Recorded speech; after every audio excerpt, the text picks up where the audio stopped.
कहानी गलत गढ़ दी, पूरी कहानी गलत बताई। अगर दुनिया के लोग सही कहानी बताते तो भतीजा और बुआ का संबंध खराब नहीं होता। कहानी गलत थी ना।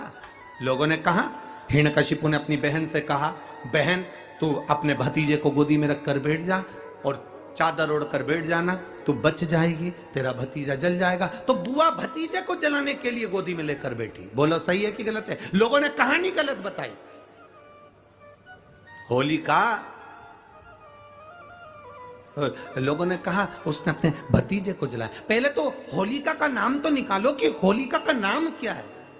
कथा वालों ने कह दिया हिरण्यकशिपु की बहन थी होलिका, वो अपने भतीजी प्रहलाद को गोदी में लेकर बैठ गई। वो प्रहलाद को हाथी के पांव के नीचे डाला, खोलते तेल में डाला, अग्नि में डाला, इसमें डाला, उसमें डाला, नहीं मरा। आखिरी में अपनी बहन से कहा, होलिका तो अपने भतीजे को गोदी में लेकर बैठ जा। पहले उस होलिका का असली नाम तो लाओ, जिस होलिका का नाम विष्णु पुराण में डूंडा लिखा है। क्या नाम लिखा है? डूंडा। होलिका का असली नाम लिखा है विष्णु पुराण में डूंडा। इसलिए आज भी होली में लकड़ी नहीं जलाई जाती, मोटे मोटे डूंड जलाए जाते हैं, क्योंकि उसका नाम डूंडा है। और डूंडा बैठी अग्नि में, भतीजे को गोदी में लेकर बैठ गई। उसके पास में एक ब्रह्मा जी की चादर थी, जिसको ओढ़ कर बैठ जाती थी तो आगी में जल नहीं सकती थी। डूंडा ने देखा चारों तरफ से आगी लग गई, मेरा भतीजा जल जाएगा। तो बुआ को लगा मेरा भतीजा जल जाएगा। बुआ वो होती है जो दुआ देती है, बुआ कभी बद्दुआ नहीं देती है। और डूंडा ने अपनी चादर को उतारा, आगी चारों तरफ से लग गई। बुआ को लगा मेरा भतीजा जल जाएगा, तो अपनी चादर उतार कर अपने भतीजे पे डाल दी और बुआ खुद जल गई, पर अपने भतीजे को नहीं जलने दिया। ये कथा है, पर लोगों ने उसको पूरी पलट दिया, पूरा पलट दिया। बुआ कब जलाई अपने भतीजे को? आप में से इतनी सारी बुआ बैठी हैं, कभी अपने भतीजे को अपशब्द कहा? कभी अपने भतीजे को श्राप दिया? कभी अपने भतीजे को बद्दुआ दी? नहीं। जब भी बोलती हो मेरा भतीजा खूब फले फूले, भगवान कृपा करे मेरे भाई जैसा नाम कमाए, मेरा भैया कितना नाम कमाता वैसा मेरा भतीजा नाम कमाए, तो भतीजे को चाहिए जब बुआ घर में आए तो अपने मम्मी पापा से कहना, पापा मम्मी 2 साड़ी देना, क्योंकि अब मेरी नौकरी लग गई है, मैं कमाने लगा हूं, मैं कमा रहा हूं, इसलिए मम्मी एक काम करना, 1 साड़ी पापा देंगे अपनी बहन को और 1 मैं दूंगा अपनी बुआ को। तो मम्मी कहेगी तू अपनी बहन को देना, बुआ को क्यों दे रहा है? तो कह देना अगर आज मैं दूंगा तो उसके भी भतीजे उसको देंगे। यह हमारे यहां क्रम चालू होना चाहिए।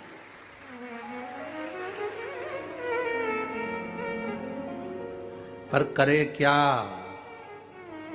4 भाई 1 साड़ी बहन को जब देते हैं पैक करके,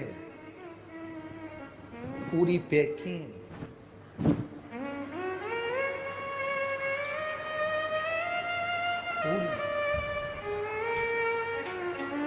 अच्छी बढ़िया वाली साड़ी। अगर ढीली ढीली दिखे तो उसमें कपड़ा भी फंसा दे, काका जोड़ और पैकिंग करके।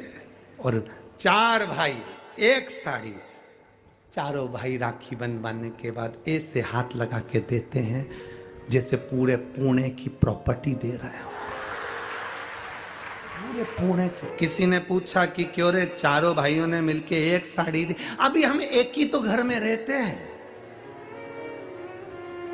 सब एक हैं, तो एक काम करा करो, 1 थाली खाने की लगाओ, 1 भाई खाना खाए, बाकी के सब टच करके बैठ जाओ।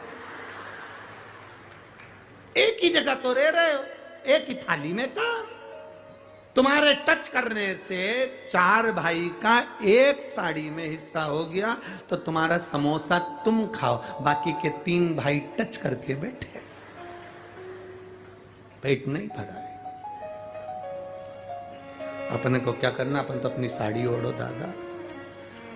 गुरुजी, ओ गुरुजी, हमने कहा क्या है, सारे त्योहार फीके हो गए, होली आ रही है, लगी नहीं रही कि होली जैसा है, दिवाली आती है तो लगता ही नहीं कि दिवाली जैसा है, राखी आती तो लगता ही नहीं राखी जैसा है, सारे त्योहार फीके हो गए गुरुजी। हमने कहा त्योहार फीके नहीं हुए, त्योहार का कलर फीका नहीं हुआ, त्योहार का रंग फीका नहीं हुआ है, बस त्योहार वही है, गुलाल वही है, मिठाई वही है, गुजिया पपड़िया वही है, खुर में चक्री वही है, पपड़िया वही है, गुजिया वही है, इंसान वही है। बस बाजार में से जो रौनक समाप्त नहीं हुई है, रौनक आपके भीतर की समाप्त हो गई। आपके भीतर इतनी ईर्ष्या भराती गई, इतनी ईर्ष्या भराती गई, इतनी ईर्ष्या भराती गई कि वो ईर्ष्या के कारण, उस अहंकार के कारण, उस अहम के कारण तुम एक दूसरे से मिलना पसंद नहीं कर पाते। पहले के लोग कहते थे हमारे यहाँ जब होली होती थी इतने लोग आते थे, मिलने जाते थे, गुलाल लेकर जाते थे। आजकल तो कोई दिखता नहीं है। कारण केवल इतना सा है, तुम्हारा अहंकार, तुम्हारा ईगो, तुम्हारा अभिमान तुम्हें अपने घर से बाहर नहीं निकालता। तुम घर से बाहर नहीं निकलते अपने अहंकार के कारण, अपनी काया के कारण, अपनी अभिमतता के कारण। आप दूसरे से मिलना पसंद नहीं करते। जरा सा कोई ने